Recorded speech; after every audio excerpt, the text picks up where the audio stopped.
have 6 speakers for our second annual Veterans Day panel. They represent the Air Force, the Army, the Marine Corps, and the Navy. Most of them are relatively, in my old eyes at least, recent graduates of Hobart and William Smith who have served. A couple of them are still serving. We're going to have each of them speak for a few minutes, 5, 6, 7 minutes each, on some topics that they've come up with relative to their Hobart William Smith experience as it relates to military service, and military service, how it relates to life after military service. And then we'll have questions and answers from you, the audience, at the end. So our 6 veterans are our first one that's going to speak is Georgi Bakuris, who is a vet and is a current Hobart and William Smith student, and he'll tell you a little bit about his journey. He was a Navy corpsman. Carmen Chimini, who is an Army vet, and Matt Everdyke, who lives locally in Lyons, is an Army vet, and Riley Gallegos, who is a Marine Corps vet from William Smith. Jeff Gibson, who is a Marine Corps. We're going to turn it over first to Georgi, who will talk to us about his experience, the Navy, and then coming to Hobart and William Smith is in his first semester at the colleges now. Over to you. Awesome, thank you. So yeah, as the Colonel said, I'm a Navy veteran. I joined in September of 2015, and then I served for about 7 years. I was a hospital corpsman, so the first half of my service I spent working in a hospital down in the DC area at Fort Belvoir. I got to work med-surg, med-tele, and ICU there. And then after that, I went through some training at Camp Lejeune and went out to 3rd Battalion, 4th Marines with 7th Marine Regiment in 29 Palms, California. And I spent about 3.5 years there. During that time, I got to do some cool stuff with the Marines. I went through some mountain warfare training, some jungle warfare training, a scout swimmers program. And then I did one rotation out to like the South China Sea area with the 31st MEU. When I was there, I was a platoon corpsman for a time. Then I was a company senior line. And then ultimately, I was the battalion training petty officer. So I worked with our medical officer to help build curriculums for CLS Marines and the new corpsmen we were getting. So yeah, that was my service. I got out in July of 22, so a little over a year now. My first academic year, I was at FLCC, sort of putting all my college and Navy experience together, and it was an associate's. And then I'm in my first semester here at Hobart. I'm studying international relations, and then I'm getting a minor in Russian area studies. So yeah, I ultimately I actually spent 2 years at University of Rochester prior to going to the Navy. So my initial plan was to go back to U of R. But I have actually 2 younger siblings who are both HWS graduates, and the experiences that they had, and then speaking with some faculty, that kind of changed my mind a little bit. So now I'm happy to be here at Hobart. Okay, thank you very much. Next up, Carmen, you're up now. All right. Hello, everyone. Carmen Chimini here, class of 2010. I just want to give a little background on myself before I jump into the military service. Was on the Hobart crew team. I know we got a couple rowers here, and then also majored in biology. That'll help the story a little bit. I know today is the Marine Corps birthday. Originally, between summer of 09 and 10, I actually went to officer candidate school for the Marine Corps, and I was gonna go the officer route. Unfortunately, my mom was like, "Please, Carm, follow your degree for a while, and then if you want to join later, go ahead." So with that, declined my commission. The Marines hated me. But then I actually got to work as a wildlife biologist on the BP oil spill for a couple of years down in the Gulf.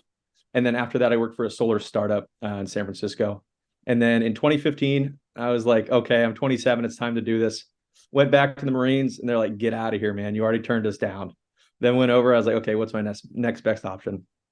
So I decided to enlist with an 18 X-ray contract, which means special forces contract. And so starting with that, I'll kind of talk about my training and then go through the whole my next 7 years there. So you originally start off at infantry school, just basic training. From there, you go to airborne right out of the gates, get a couple jumps in down at Fort Benning. And then from there, I was able to go to Fort Bragg and start the pipeline there. So with that, you start off with your Special Forces Assessment Selection. It's about a 3-week grinder of a course there. We were there for 21 days and I lost 25 pounds. Luckily, I was selected from 240 people. 40 got selected to start the qualification course, which is then another 2-year period where you learn tactics, medicine, comms, weapons, whatever it may be. So over that time period, you go through a lot of other trainings as well. I know we have some pilots in here. Got to go to SEER school, essentially a simulated POW camp where we didn't get to eat for 7 days. Once again, I lost 25 pounds in 21 days. And then at the end of that, you get to go, once you get your Green Beret, you get to go to language school. And so I was able to learn Korean as I was going to, my area of operations was going to be the Pacific overall. I was eventually stationed at 1st Special Forces Group up in Washington State for a couple years. I got to go to military free fall school, volunteered for, that was out in Yuma, Arizona. That was a fun training. Then I got to go to combat dive down at Key West and did that, and also dive medical technician, along with a couple other trainings, jungle school as well. Unfortunately, I never got to deploy. I feel like a stolen valor guy in here, but when I got to my team, COVID hit. So we were supposed to go to Singapore, Thailand, Korea, and then Afghanistan. That all got shut down with COVID, and then obviously the war ended. So during that time, I decided that I was going to try to go to Delta Force selection. So I had that on my radar, and then my wife and I had been living apart for the previous 3.5 years, and we wanted to start a family. So decided to shut that down, get out, and now I'm currently at business school down at USC Marshall. Some things I want to talk about is kind of the value that Hobart added during my time in the military. I don't want to offend anyone here, but I'm from Newport Beach, California, and coming east and interacting with people from Boston and Long Island was a very, very different interaction. And I think having those kind of the cross-culture thing and then being able to go in the military made it very valuable. Also, the liberal arts education, I know some people might not think that that is the most useful education going into the military. Being a Green Beret, our job is to interact with foreign forces, go over there, train them up, whether it's weapons, communications, medicine, engineering, and the ability to, understand cultures, like respect it and being able to deliver what they're looking for. I feel like I learned a lot just with the different classes and the course load I had at Hobart. Was very thankful for that long term. So overall, I'm very happy I served. It was time for me to just hang up the boots and move on to bigger and better things. And like I said, now I'm out here in LA, finishing up my MBA program. I'll be done this year. Great. Thank you very much. You bet. Yeah, great. Okay, Matt, you're up. How's it going, everybody? My name is Matt Everdike. I graduated from high school in 2007 and immediately joined the military. I think I had 1 month of graduation parties before I went to basic, which was a good time. So I joined as a cavalry scout. I went to Fort Knox, Kentucky for basic and OSET. And from there, I ended up going to, everybody can hate me, that's okay, Schofield Barracks, Hawaii. That was my first duty station.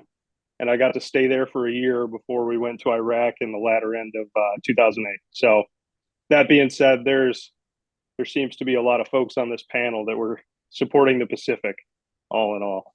I think that's pretty interesting. Got to Iraq, did that thing. We'll save that for another day. Came back and decided I really wanted to go the explosive ordnance disposal route, either that or do selection for the Green Berets. Given my run times after that deployment, it was best that I went the EOD route. I wasn't going to make that. So that was a good time. I really enjoyed that. I think I think the best part of EOD versus being a cavalry scout was being able to implement a technical proficiency as opposed to, I guess, some more theoretical movements on the battlefield, things of that nature, suppress and overcome, et cetera, your one alphas and what have you. It's a lot more technical. You get publications and it's like the clock starts and you got to get out there. And I know the classic joke for anybody that's deployed in the last 20 years is EOD takes forever to do anything. But there's a reason behind that. And it's, some folks saying, hey, we got a bomb. And I'm like, okay, by bomb, do you mean that thing on the bottom of an airplane with 2 lugs and 2 fuses? Or do you mean an IED? Because there's a very different toolkit for both of those items. That being said, I think tying what I do now and what I went to Hobart for. So Hobart, got there in 2014. January of 14 it was. Very soon after that, I decided I wanted to go the geoscience route with a focus on hydrogeology. With that, my idea was I was going to get into the fracking industry in the southern tier here in New York. We all know that one didn't shake out. So I was kind of digging around for other options. I was very interested in agriculture and the effects that it has, especially in the Finger Lakes. And working with John Halfman and that crew, it was very apparent that there was a footprint, and those two were interacting not so well together, being the lakes, recreation, and agriculture as a whole. So I kind of put the boots to it for that, and was just really interested, started digging into it. Right in 2017, graduation was probably a Saturday, so that Monday I started at the Agricultural Research Service right in Geneva. They're kind of co-housed with Cornell there. And that was a fascinating experience. From there, I went to what was called environmental protection for Onondaga County. And that was a wastewater thing. It was kind of cool. You got to drive around and test wastewater for all the different sites. And there was a DEC lawsuit that happened there in Onondaga Lake.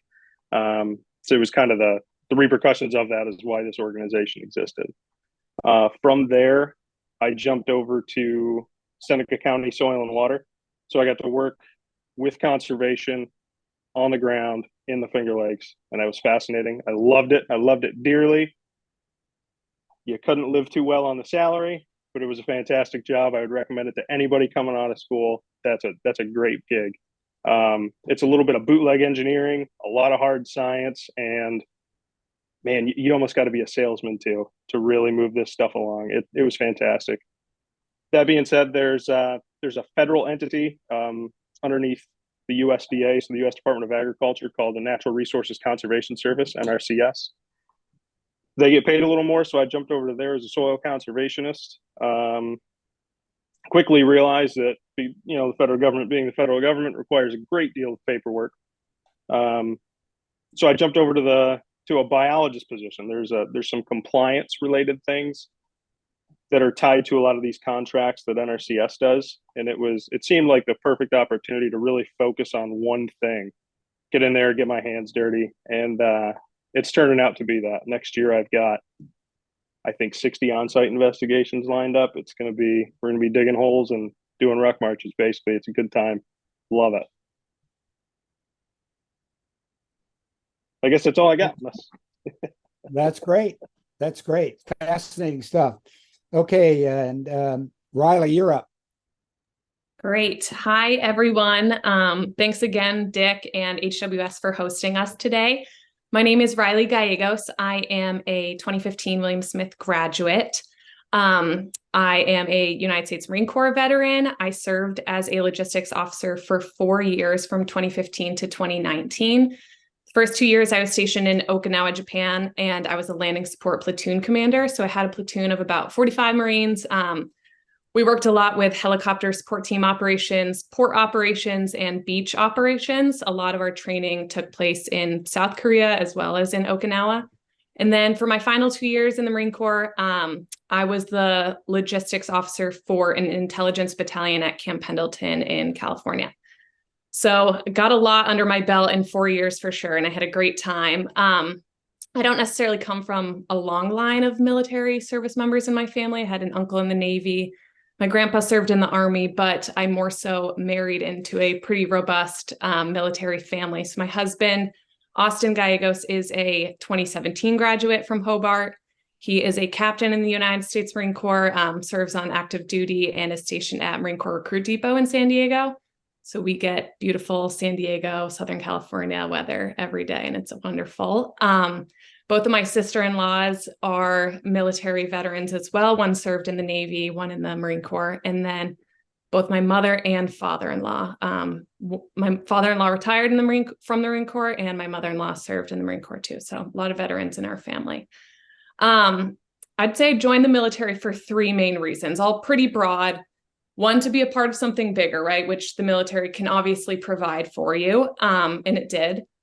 The second was I'd played soccer all my life. I played soccer throughout my time at William Smith, and I really wasn't ready to give up the small knit team cohesion that a sports team provides, as well as the physicality of playing on a team. And I knew the military, and maybe even more specifically, the Marine Corps would provide that for me. And it did throughout my 4 years. And then additionally, I would say that I had always loved traveling and wanted to travel a little bit more. I was drawn to HWS because of their study abroad program, amongst many other things. And I got the opportunity to study abroad in South America my junior year. And then, of course, being stationed in Okinawa, training in Korea, and then being able to spend a lot of time on the West Coast. When I was from the East Coast, I got to do a lot of traveling that maybe would have taken me a lot longer to get to.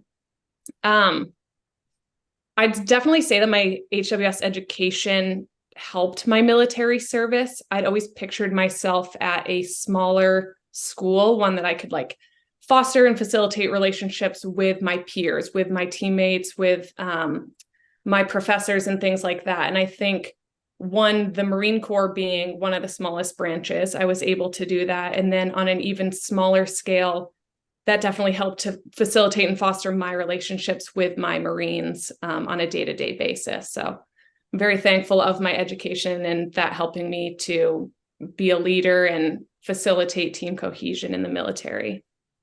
With that being said, in addition, I studied anthropology. I went into HWS undecided and landed on anthropology as one of my first classes and just fell in love with it. I guess it's not necessarily the direct path that you'd think of with joining the military after cultural anthropology being your major, but I feel like being able to understand cultures and the different backgrounds of my Marines helped, again, to better facilitate team cohesion amongst the jobs that I had in the military.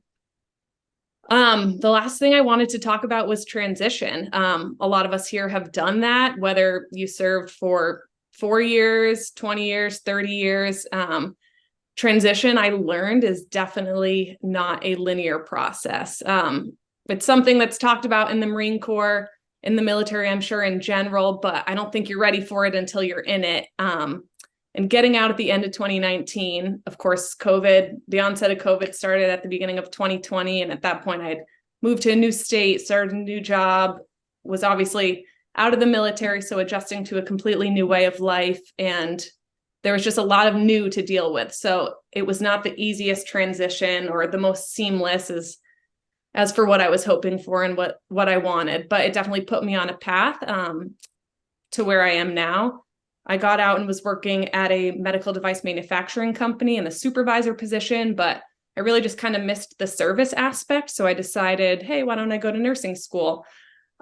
Started going back to school full time to fulfill all of my prereqs because, like I said, I studied anthropology because I really didn't want to be a part of the whole math or science realm. And then here I am after having finished nursing school at Duquesne University in Pittsburgh.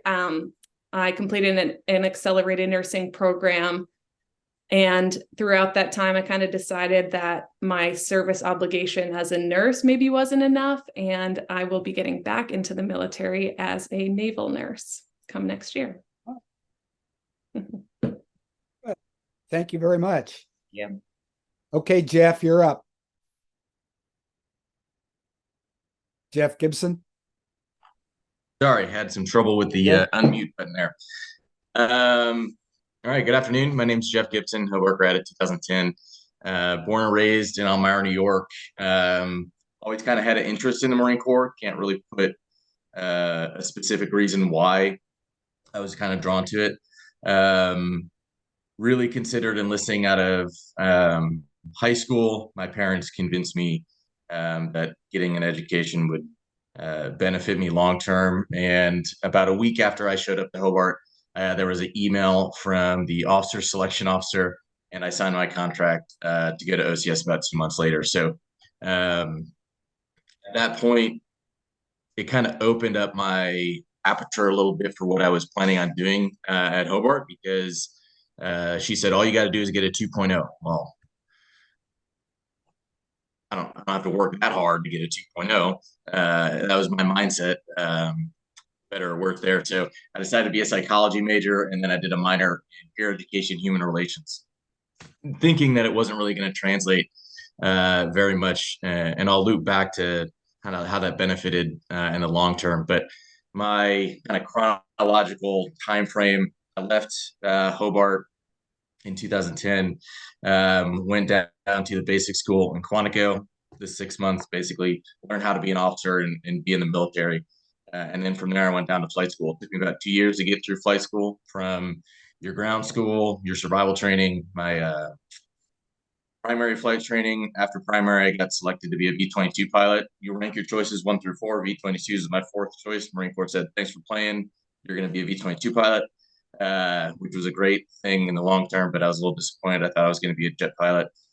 You don't want to be a jet.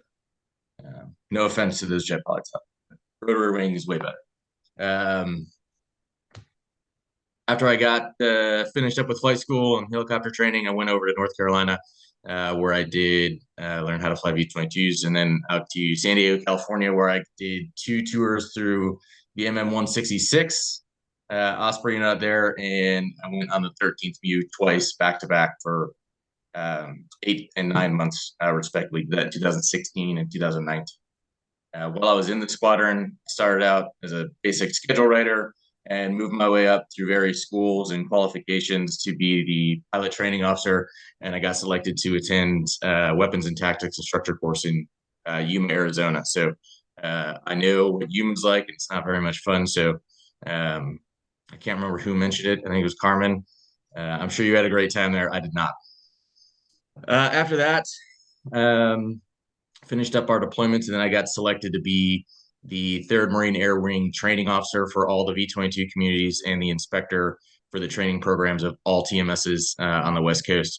That was a pretty unique experience, making sure everyone's ready for deployment and then evaluating their final exercise before they actually go out the door.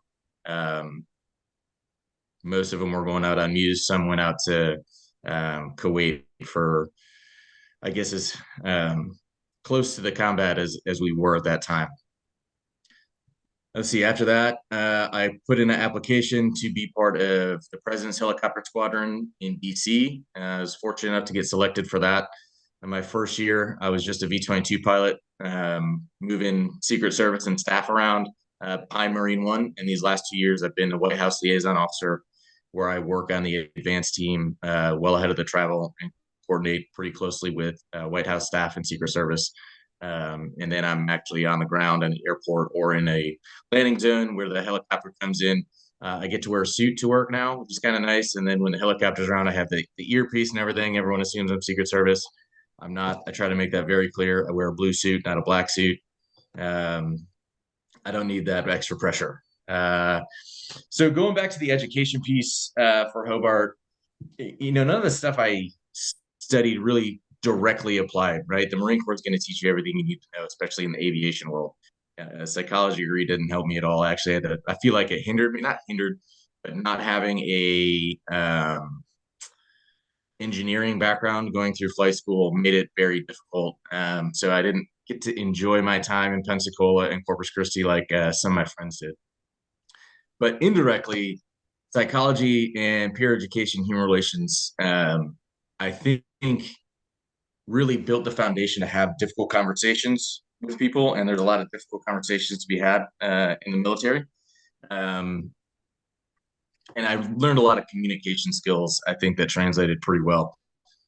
So indirectly, I gained a lot from Hobart and the courses I decided to study, but deciding to go psychology with the goal of getting a 2.0 probably wasn't the best for my career path that I was choosing.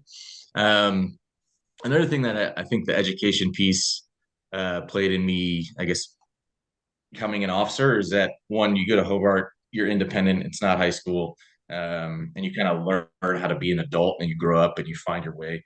I also valued the community service aspect of Hobart. While I was there, I joined Nestor Hose Fire Company. So I was getting pretty involved with the community. I'm still actually an active member there, even though I don't live in the state. They let me stay, which is nice. And then I was a member of the Chi Phi fraternity. I'll give them a shout out to you. I don't know if that really applies to my my time in the Marine Corps, but it was a brotherhood similar to the military. So it was a nice extracurricular, if you will. It wasn't all fun and games and parties like you would imagine, but there was a decent amount of that. Gonna ramble if I keep talking, so I think I've covered all the bases. I'm more than happy to answer any questions as we go further, though. Thanks. Great. Thank you very much, Jeff. Okay, Brett, you're on. Well, first, I'd just like to say I'm humbled to be part of this group. These are some outstanding HWS alums that we have with us today, and I'm proud of them and what they've accomplished. I kind of started my early part of my life out in Pittsburgh, Pennsylvania, and I'll circle back to that story here in a little while, but ended up moving to upstate New York. I lived in the Albany area, Hudson Falls, and kind of grew up always wanting to be an Army Ranger because that's where Robert Rogers had kind of come up with the Rogers rules of ranging back in the day during the French and Indian War. So I kind of grew up with that inspiration. My grandfather was a World War II veteran in the Pacific Theater. So that was always kind of a big motivation for me. So kind of similar to what one of the other folks said, that, you know, I wanted to join the military right out of high school, and my parents had other plans for me. They didn't think that was such a good idea. Luckily for them, I ended up getting recruited to play football at Hobart, and my best friend from Pittsburgh also did.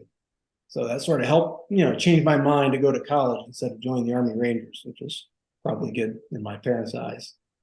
My high school yearbook in Hudson Falls said, "On a wing and a prayer, I'll be a doctor someday."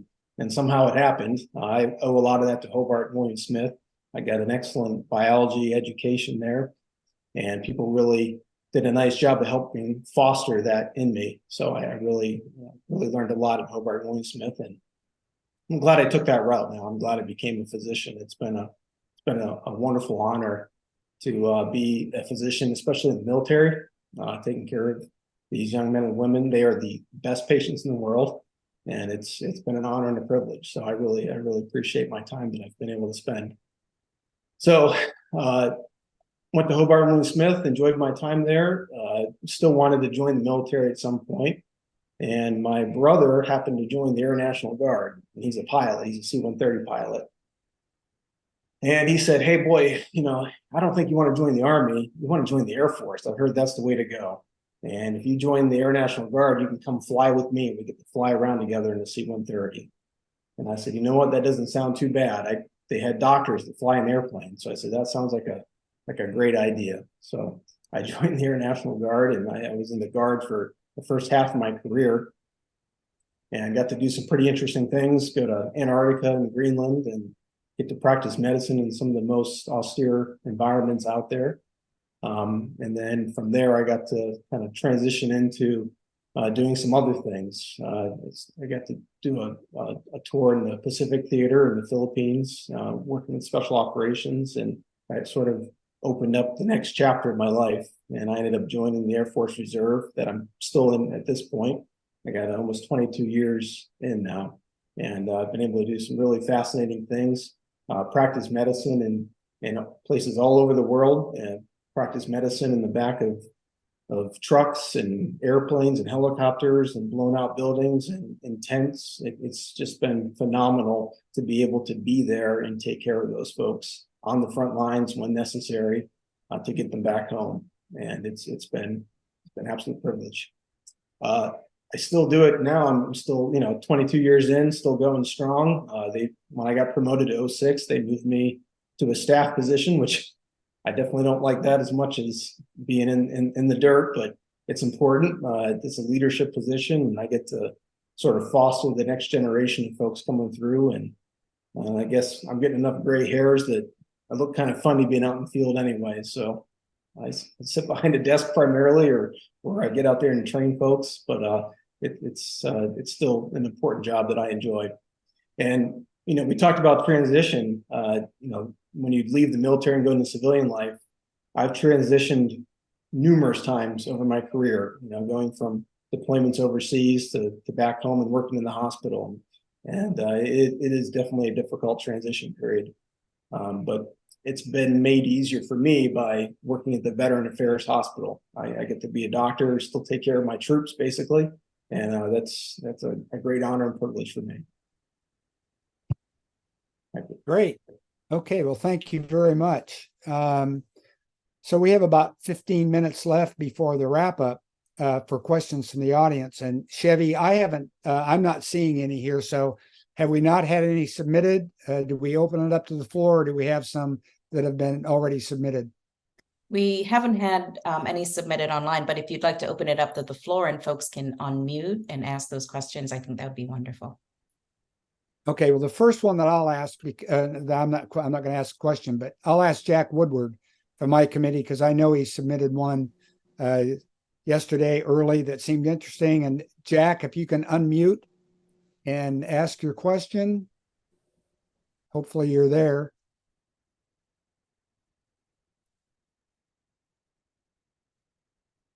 No. Well, Jack lives out in the boondocks of 10,000 area, the St. Lawrence Seaway. So his Wi-Fi coverage may be as bad as mine is. Dick, I think he's unmuted now. Pardon? I'm unmuted, Dick. Thanks. Here, ask your question. You can pick whoever you absolutely. want to aim it. So fortunately, Dick and I served together. So I'm a 35-year graduate from the Air Force, 68 grad from Hobart. And there are several of us on the call right now that you can see. John Norvell's there someplace. I see Sky Van Horn is down there. Dick and myself. We were part of creating some knowledge on what you guys just talked about. Thanks vets and thank the families, but the stories are so commendable in regards to your careers and your honesty with how your education fit in with your service time, and did that make sense, and so on and so forth. And that's really where I'll head. But the committee is a veterans committee, by the way. I produced a book. I don't know if you can see it. Kind of, sort of. You ought to be in this. It's called The Legacies of Military Service with Hobart and William Smith Colleges. Is anybody here? Just raise your hand if you're in the book. Are you in the book? There's a good number of you. Thank you. If you're not in the book, you need to get in the book. You got some guys that really did some fantastic work. John Norvell, who's really a professional historian, went way back to find out that we had a ship named Hobart. We met in World War II, I think, but we go all the way back to the War of 1812. But what's the objective of the committee? This is what's really important for all of you, because maybe you want to support it and help out. And I really thank the colleges. Chevy, thanks. She's kind of leading the parade for us as our spokeswoman. Thanks to the colleges for forming the Veterans Committee. And one of our great objectives is increase awareness of our military services, both in the professions of, within the colleges, and also for potential students that may want to go that way. I'd love all of you to speak to the value, as you saw, some of you already did it, the value of service life, military service I'm talking about, and Hobart and William Smith education. Because our future is a matter of, so how do we put that out there from a media standpoint or from a public standpoint to really get the word out? And the committee has got several great ideas. You may have some others to help us out with that, but if you wouldn't mind, anybody who wants to address it. Don't be shy. Exactly. I'll pin it on you, Brett. You're the oldest one there. No problem. Yeah, and in my introduction, I didn't get a chance to really talk about the Hobart experience in terms of how that helped shape me. But I grew up in a small farm town in Pittsburgh, and then moved to a small farm town in upstate New York. So my cultural experience was quite limited, I would say, before getting the HWS. I had the opportunity to really learn about a lot of cultures and a lot of different types of folks here. And people have asked me, liberal arts education, did it prepare me for medical school, and did it prepare me for the military? And I would say absolutely. And I think Carmen alluded to this. You really, in the military, it's very important to be open-minded to different experiences, to have a varied background, where I had anthropology classes and English classes and things that, most physicians don't get exposed to probably in their undergrad. And that really allowed me the opportunity to flourish, I think, in the military setting, and especially overseas, working with different cultures. So I think that very broad liberal arts education was extremely beneficial. So I think just getting people to understand that, the military takes all types. It needs all types. It's important to have a diverse background in the military, or else we go down the wrong path. So that'd be how I'd spread the message. Okay. I can chime in there a little more, just on the sports aspect as well. Being a rower and being on a top 15, varsity crew team that competed at high levels. I was eventually the team captain there my senior year, but sure, I made the training sound hard, but being a collegiate athlete at that level, prepared me so well for being able to perform, in times where you're hungry, tired, just everything is against you, and there's no glory in it. In the way you train in the military, no one gets to see what you do on a day-to-day basis and how tough it is. But the only thing that matters is when you perform on game day. And that's kind of the same thing with rowing. So I know it's not a direct connection to the liberal arts experience, but the level of performance that Hobart and William Smith demands out of their athletes, I think prepared me really well to be a Green Beret. Okay, Chevy, let's open up. Let's see if we get any questions from the audience live. So the audience out there, if you want to ask a question, they can just unmute and ask it, right? Right. So I'll ask one. Perfect. I found it after being in the Air Force 23 years, the transition to civilian life was very difficult.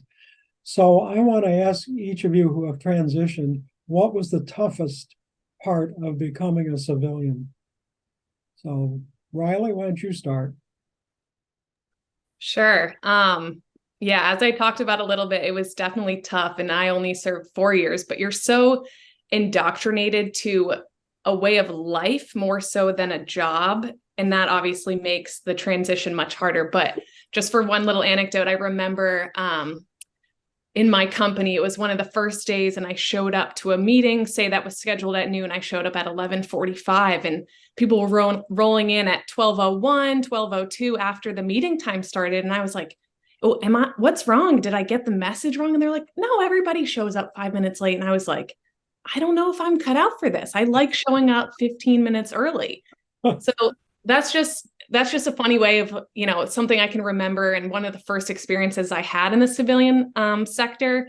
But like I said, it's not linear, right? And of course, we're hoping for a seamless transition, but it takes time and adjustment. And I think having support from loved ones and those around you to help make the adjustment definitely can make it a little bit better. Anybody else? Georgi, Yeah. you have... So, I mean, I think that I definitely ran into some challenges with transition that I didn't expect. I think that when I was in, I thought of myself as someone who was not quite as indoctrinated into the whole thing. And then as soon as I got out, I realized just how much I was and how much I missed it. I think in my experience, definitely the two most difficult things about transitioning is one, the problem with being in the military and transitioning out is when you're in those last 6 months of the military, everyone who's helping you is for the most part someone still in the military. So they might have theoretically talked about transitioning out with other people, but they haven't actually done it. So a lot of things you're kind of doing um, for the first time as far as people chatting with you about it. And I think the biggest challenge I ran into was kind of missing those big arrows on the map, so to speak. When you're in the military, the next thing you're worried about is just the next field op or planning the next training or deployment or readiness. You always kind of know exactly what direction you're moving. And then getting out, even though I knew exactly what I was going to do, I was like, I'm going to do a year at community college, and then I'm going to go back and finish my bachelor's, then I'm going to look at grad school. Suddenly I was like, okay, am I doing this because it's actually what I want to do, or am I doing this because I I need to find some sort of substitute for that, having that direction. So it was a little bit of an existential crisis. I eventually was like, no, this is what I want to do. But yeah, kind of coming to terms with freedom or I guess personal freedom, I guess, and just realizing, oh, I can kind of do anything. It's great. It's phenomenal, but it's also it's almost unsettling. You're like, am I doing things because I actually want to do them or because I feel like I have to be doing something? That was definitely it was a very weird, I don't know if I articulated that correctly, but yeah, I'd say definitely what I ran into as far as a challenge.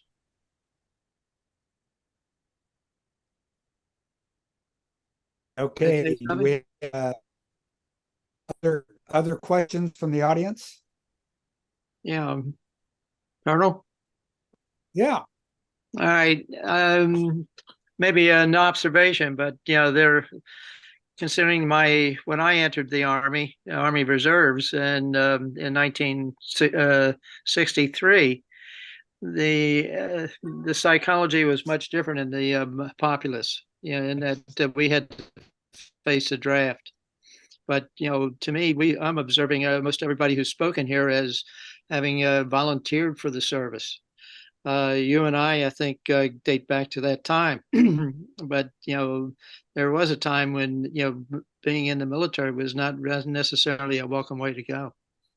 I'm wondering if there's any feeling about it, the way it is today.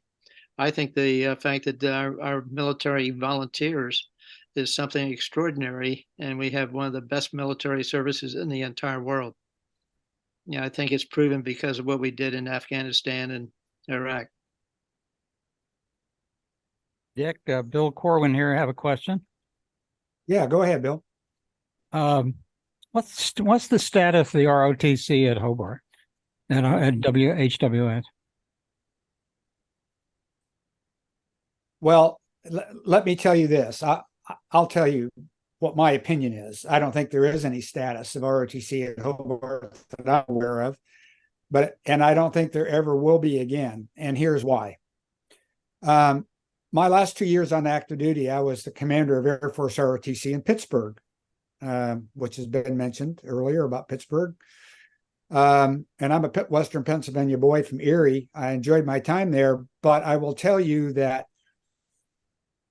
the Air Force, at least, will never open up a new Air Force ROTC organization, probably at any campus in America, because the return is so small. All right. We had 30,000 undergraduates at the University of Pittsburgh, another 6,000 at Carnegie Mellon, and 8 other schools in the Pittsburgh metropolitan area. And I was barely able to commission 15 commissionees a year. So you 4 officers, 2 sergeants that you're paying to be there to get 15 officers a year. And that's from a big school. From a small school like Hobart, there is just no way they're going to open an Air Force ROTC attachment here. The return just, even though you might get 4 outstanding people a year, when you're up on the top playing a numbers game, it just isn't, it's not enough. Which is Sadly, why the I think. military is not meeting their recruiting goals. Yeah, that could be. I don't think they're having any trouble in the officer. Well, they are having a little trouble in the officer corps, but mostly it's the enlisted corps in recruiting. The Air Force, in fact, this year, for the first time in decades, was 10% its recruiting goal for the year. Yeah. Okay, enough about me. Let me add just questions. I was the alumni director way before Chevy, like 30 years ago. And this question kept coming up.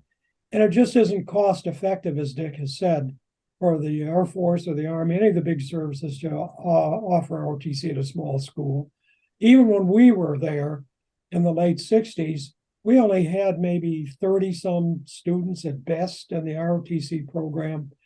And it wasn't even a full-fledged unit by the time I graduated. It was a club because we didn't have enough students. We were just the Arnold Air Society at that point. So it just isn't feasible. They'll never open it up at a small school. Okay. Are there any other questions? We have maybe 2 or 3 minutes. Another question from someone else out there in the field? I have a question. Go ahead. Oh, good. Who are you? I'm Will Jones. I'm a sophomore here at HWS and currently a Marine PLC Air applicant. So working on that. So hopefully all goes well this summer. I'll be attending OCS for 6 weeks, and then summer going into my senior year, we'll be doing the same. Kind of coming from the other side, haven't really, obviously not in the military yet. Just kind of, working, striving to be. Just wondering for you guys, what do you believe were experience and resources from HWS that helps you prepare for the military in your respective duties, and what resources, if any, do you wish you guys took more advantage of at HWS you think would have helped you be better prepared for your military careers? Thank you. Well, I'll make a comment on that. First, I wish you the best of luck in your endeavor, and it's exciting to have young folks like you wanting to do this. I wish when I was at Hobart William Smith, I knew more about the veterans that were there. Snorvell was there, our alumni director, and I had no idea about the service that he did for our country. And Mike Hanna, I had no idea, maybe no appreciation at that point in my life for the veterans that were there on campus and involved. And I certainly think those individuals can be excellent role models, excellent mentors as you develop and proceed into a military career. So I think, the book, having veterans panels like this is a wonderful way for us to network and help each other along through the different phases of our careers in the military. I can chime in there. Oh, are we done, Dick? Oh yeah, go ahead. You can have the last word. Yeah, right on, Will. I'm glad you're motivated. That gets me fired up. I was going to say, do the basics really well. I know this is probably a saying that's beaten into all of our heads, but physical fitness, being prepared, organized, taking care of the stuff that you can control. And then once you get out there, you're going to see stuff's going to hit the fan and you're going to be like, wow. But if you are able to dial in your stuff, your own physical fitness, your own pack, and be a good team player, it's going to go a long way. And people will really take notice of that in times of stress and when you need to operate and make sure that the mission is successful. So just keep that in mind. Thank you. And Dick, Great. before we close out, I always like to do this. I'd like to unpin everyone so you can all actually get a good idea as to who's in the room. And if you are able to hang out a little bit longer, certainly do that. But if any of you is willing, and Georgi is on campus, so he's probably your next door neighbor and you didn't know it. But if any of you are willing to serve as a mentor to Will, please let him know, or me know, or Dick know, or anybody, and then will connect, because I think you're right, Brett. That's one of the purpose for this. So Dick, while you speak, I'm going to just unpin folks so that everybody can have an opportunity to talk. Okay, great. Our working goal right now within our committee is to recruit veterans, spouses of veterans, and direct descendants of veterans to Hobart and William Smith. If you're a kid graduating from Alamogordo High School in New Mexico and dad's in the Air Force, you've never heard about Hobart and William Smith College. That isn't even in your, unless you had a friend or something. We are going to try to set up a network of veterans. Our list of veterans that are HWS grads right now is 600 people long. And we have contact information on almost all of those. We would like to be able to, and we've arranged with the alumni office to put on the admissions application, are you a veteran, a spouse of a veteran, or the direct descendant of a veteran? And if an applicant checks that box, yes, then we get that feedback with that applicant's information. And through our network, we go to that applicant, and we have a veteran in the area that calls that applicant and says, here I am, I'm a Hobart William Smith graduate, and I am glad to talk to you about going there. And I'm a veteran also, like your mom or dad, or like you are, or like your husband or your spouse is. And let's talk about it and make that personal contact. Furthermore, we're going to look for this to this network to go to high schools, to go to base and post education offices with information material on Hobart and William Smith. And we're going to look. And the reason we're doing this is I think that I got a great jump ahead. I was an English major and I became a fighter pilot in the Air Force. And you can't have two things that are more, you would seemingly diametrically opposed to that. But everything I did the same thing. Yeah, English Hobart, major, everything and I I learned. ended up flying jets. Yeah, I'll add to that too. I So- was a history major and I became a navigator on a jet aircraft. Those are the things you would never think would go hand in hand, because I couldn't do beyond simple math at Hobart, but I could do advanced celestial navigation in the Air Force. And it's because of my education at Hobart. So this pitch that I'm making right now to all of you out there is that I am recruiting volunteers to participate in this effort. And I'm particularly looking for a chairperson who will say, I'll do this, because, I've reached an age in my life where I'm starting to run out of bandwidth, right? So I need people to help me. I now, as of today, have a Hobart and William Smith email account, and I'm going to tell you what it is right now. It's Anderegg, which is just like Anderson, but with egg on the end. Anderegg, R for my initial Richard, at hws.edu. So if you're interested in participating, especially somebody that will help me out by being a chair of this effort, please send me an email to that email address. Part of the book that we produced, and Jack Woodward showed you the cover of it, what he didn't say is that you can get an electronic copy of that book on the HWS homepage under the Bicentennial tab. You click it and PDF of that book will open up and you can read it. John wrote the history of interviews and personal gifts, all of which is very impressive for the accomplishments that our veteran alums have had in their post-military life. One of the things, for example, there's a program called Project Healing Water Fly Fishing that is done. You can look it up again on with Dr. Google. It's Project Healing Waters through fly fishing. It's one of our vets program that's run by one of our alum vets. There are many, many instances of this in the book that you can take a look at. So again, the email for me is anderegg@hws.edu. and I'll wrap it up by saying thank you very much to our panel members. It was positively inspirational to listen to you, and a marvelous 1 hour listening to each of you talk about your service and your connections with HWS. So that takes us our hour, Jay. That's perfect. And I just want to give, because I'm not one to rush anyone off of this this platform. If you have time to hang around for the next 10 minutes, you're certainly more than welcome to do that. But I just want to thank you all and apologize to those of you. Hank, I know for some reason you did not get this email. I'm going to be looking into why you did not get the invitation. If any of you out there are not receiving our emails, please let me know. We have a few different ways to check if folks have opted out, or maybe it's going into your spam, but we want to make sure you get all the announcements.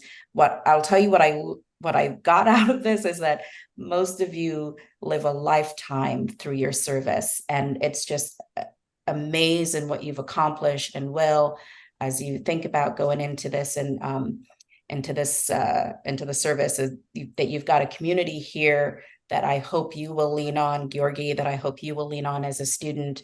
And as we continue to build on the programs and offerings, that you let us know what you're doing, and we'll try to make sure that you're connected to each other. So you're certainly welcome to hang around on mute, chat with each other for the next 10 or 15 minutes or so. And that's all. I will mute and I will listen to your conversations and smile as I've been doing all evening. So, but thank you all for your service, and I'm glad you were able to join us today. So obviously we have a little more time. If there are more questions, please feel free to ask. And then Chevy, I'm willing to help Will out if need be. So if you could send me his email, Who's I don't know if you'd speaking? rather connect. I don't know if Who's you'd rather speaking? connect. Meet Carmen. Yeah. Yeah, you can do the same for me as well. That would I feel like it was my Get that, Dick. story You got two when I was at guys. Hobart too. Exactly. That's what I was thinking. Either of us would be good. Yeah, please pass my information as well. I'm right here on campus. I'd be happy to reach out and chat with you. Yeah. You know, one of the things that I might suggest to those of you, the two of you we've got on that we know right now that are current students at Hobart and William Smith is, boy, I hope he's not going to get mad at me for saying this, but there's Professor Salter there at Hobart and William Smith. His name has come up in the past with me with veterans issues, and I think he's an Air Force vet. Is that right? Do you know, Georgi? Do you know if he's an Air Force vet?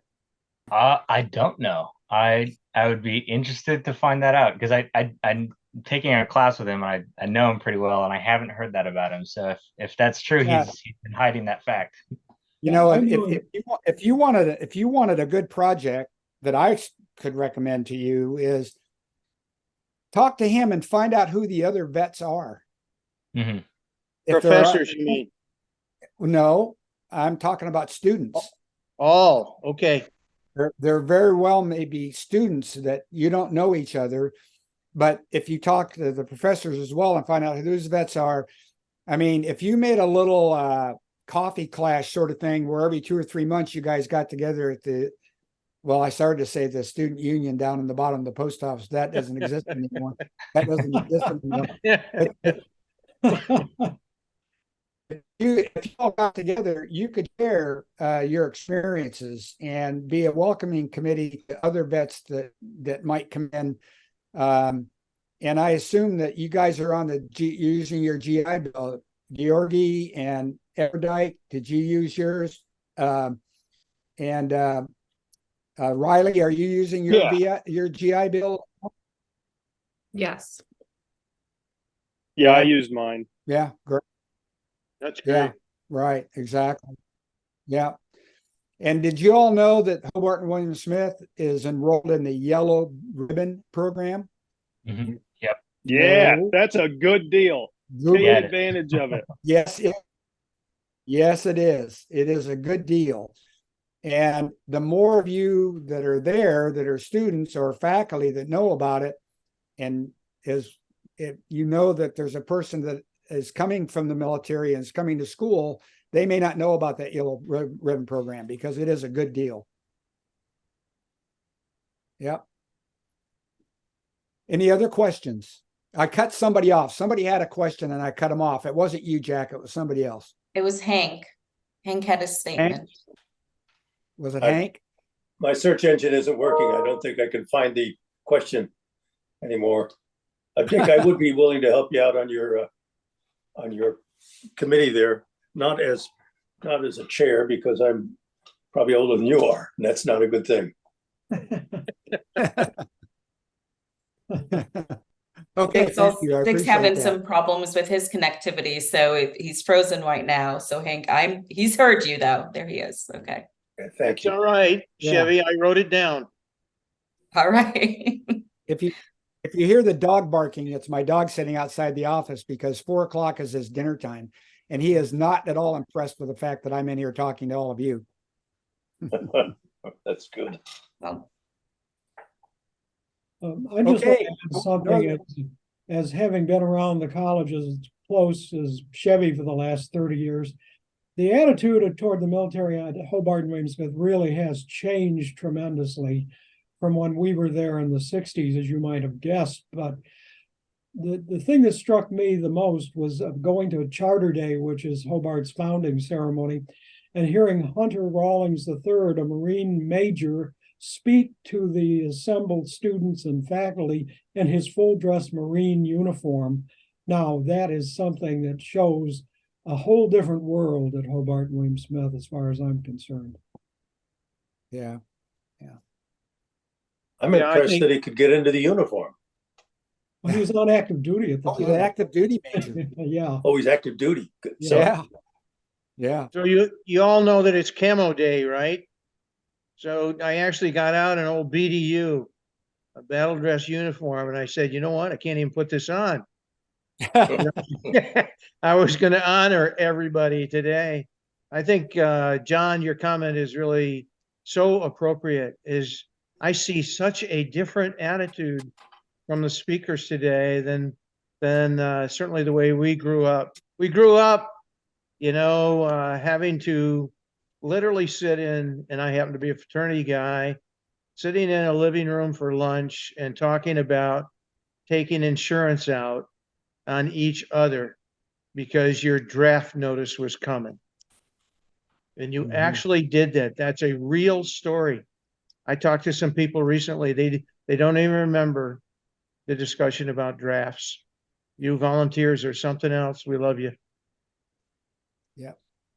I still remember my number. Wow. 44. I won. Oh boy. Okay, everybody. Thank you so much. We're going to wrap this up, Chevy. And Thanks, for your Dick. time. Thanks, Chevy. thank you.